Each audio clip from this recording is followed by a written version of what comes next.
हाय दोस्तों, मैं एडवोकेट मोहित कठेरिया और आप देख रहे हैं मेरा यूट्यूब चैनल कानून का ज्ञान में आपका स्वागत है।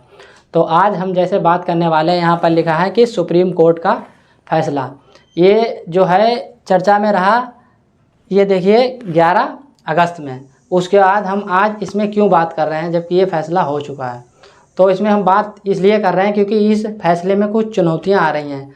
वो चुनौतियाँ किस तरीके से उनका निपटारा किया जाएगा या फिर ये लोगों के लिए, सरकार के लिए कितनी बड़ी चुनौती है, क्या क्या चुनौतियाँ हैं, इस बारे में हम बात करेंगे। देखिए, सुप्रीम कोर्ट ने इस चीज़ को दृष्टिगत रखते हुए कि रेबीज के मामले बहुत ज़्यादा बढ़ रहे हैं, इसलिए स्वतः संज्ञान लेते हुए और पहले फैसले में 2 जजों की बेंच ने ये बात कही कि जितने भी ये डॉग्स हैं, जो स्ट्रीट डॉग्स हैं, गलियों में घूमने वाले, जो पालतू नहीं हैं, उन सभी डॉग्स को ले जाके उनकी नसबंदी करके और उन्हें एक शेल्टर होम में रख दिया जाएगा, जिससे कि रेबीज के जो हैं प्रकरण कम होंगे और आगे आने वाले समय में कुत्तों की जनसंख्या पर नियंत्रण भी किया जाएगा। तो ये फैसला चूँकि पब्लिक को थोड़ा कठोर लगा तो इसका बहुत ज़्यादा विरोध किया गया। चूँकि सुप्रीम कोर्ट के जो सरकारी वकील अधिवक्ता साहब थे, मेहता साहब, जो सॉलिसिटर जनरल होते हैं, उन्होंने ये बात कही थी कि यदि आप अगर कुत्तों को ले जाके आप मान लीजिए कि उनकी नसबंदी कर दें और वहाँ पर छोड़ दें, ठीक है, उसके बाद क्या रेबीज कम होगा? तो नहीं होगा। इसीलिए क्या हुआ, सुप्रीम कोर्ट ने सीधा ये फैसला लिया कि ठीक है, इन्हें सब कुत्तों को ले जाके इनकी नसबंदी करके इंजेक्शन लगा के और इन्हें शेल्टर होम में रख दिया जाए, तो इससे जो है रेबीज कम होगा। लेकिन बहुत ज़्यादा कठोर जब प्रदर्शन हुआ इसमें, तो फिर सुप्रीम कोर्ट ने क्या किया कि 3 जजों की बेंच ने, जैसे कि आप सभी को इस बात में मतलब जानकारी होगी, पर मैं आगे जानकारी दे रहा हूँ कि 3 जजों की बेंच ने ये फैसला दिया कि लोगों के हित के लिए उन्होंने फैसला दिया और कहा कि ये पहले वाला जो फैसला था वो कठोर था, अब जो है लोगों के हित में है। और इसमें ये बात कही गई, ठीक है, कुत्तों के लिए खाने की एक व्यवस्था की जाएगी, कहीं पर भी रोड पे खाना नहीं दिया जाएगा, उनका एक मतलब जगह बना दी जाएगी कुत्तों का खाना यहीं, और वहाँ बड़ा बड़ा लिख दिया जाएगा कि कुत्ते के लिए यहीं पर खाना डालें, यानी कि जो लोग वेस्टेज डालने जाएंगे वो डालें, और या जो लोग कुत्तों को खिलाना चाह रहे हैं खाना वो अपना वहीं डालें, जाके इधर उधर नहीं डाल सकते हैं। दूसरी बात ये कि कुत्ते के इंजेक्शन लगाया जाएगा, उसकी नसबंदी की जाएगी और उसे फिर से उसी स्थान में 4-5 दिन के लिए वहाँ शेल्टर होम ले जाया जाएगा, उसके बाद उसी स्थान पर फिर से छोड़ दिया जाएगा, ऐसी बात कही गई है।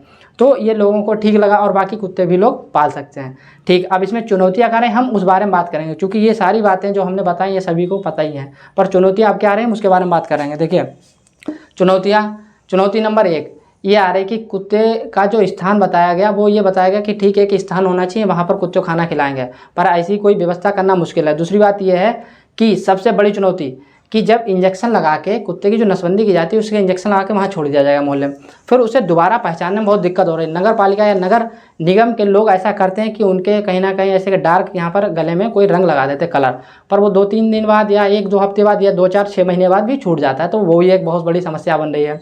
तो यहाँ पर ये लोगों ने सोचा कि अब क्या किया जाए, इनके साथ कुत्तों के साथ ऐसा क्या किया जाए कि इन्हें हम पहचान लें। दूसरी बात क्या है कि पहला इंजेक्शन जब कुत्ते को लगता है उसके 15 दिन बाद एक दूसरा इंजेक्शन लगता है, जिसे मतलब नसबंदी के लिए। फिर रेबीज का जो इंजेक्शन है वो हर साल पे लगना चाहिए। अब देखिए 15 दिन बाद चलो ठीक है, जैसे तैसे उसे ढूंढ भी लोगे, मॉनिटर कर लोगे कुत्ता यहाँ पर है, ठीक है, 15 दिन बाद उसे कर दोगे, 15 दिन के लिए शेल्टरों में। पर 1 साल के लिए हर साल पे लगता है, तो कुत्तों की पहचान करना बहुत ज़्यादा मुश्किल हो रहा है।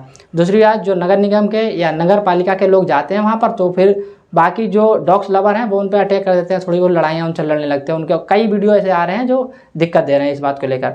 तीसरी बात, अभी एक चीज़ बताइए, देखिए कुत्ते जो हैं इनके लिए एक अलग से मतलब सरकार स्वतः तो ये काम करेगी नहीं, किसी ना किसी को ये ठेका देगी, चाहे वो नगर निगम हो या नगर पालिका परिषद हो, उसे ठेका देगी। अब कुत्तों से कोई आय का जब साधन ही नहीं है तो बताइए उन्हें कैसे पाला पोसा जाएगा। मतलब जैसे कि हम लोग इंसान हैं, हम लोगों का एक मतलब हॉस्पिटल खोला जाता है, क्योंकि हम लोग कहीं ना कहीं कोई पैसे वाला कोई कैसा है तो उनसे टैक्स लेके हॉस्पिटल खोल दिया जाता।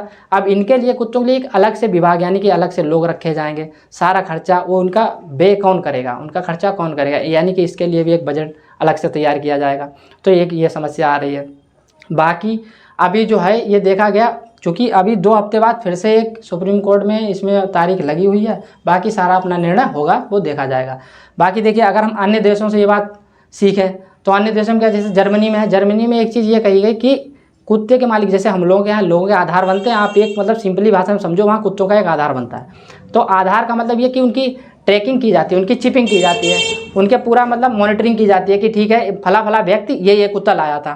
ठीक, अब कुत्ता क्या किसी को काट लिया, एक बात यहाँ पर ये भी समस्या बन रही, कुत्ते ने किसी को काट लिया, मेरा कुत्ता है उसके गले, मेरा मैंने पट्टा डाल दिया, हाँ ठीक है ये मेरा कुत्ता है, पर किसी को काटा तो मैंने छोड़ दिया, मेरा कुत्ता नहीं, कैसे पहचानोगे मेरा कुत्ता? तो भी एक मुश्किल काम है।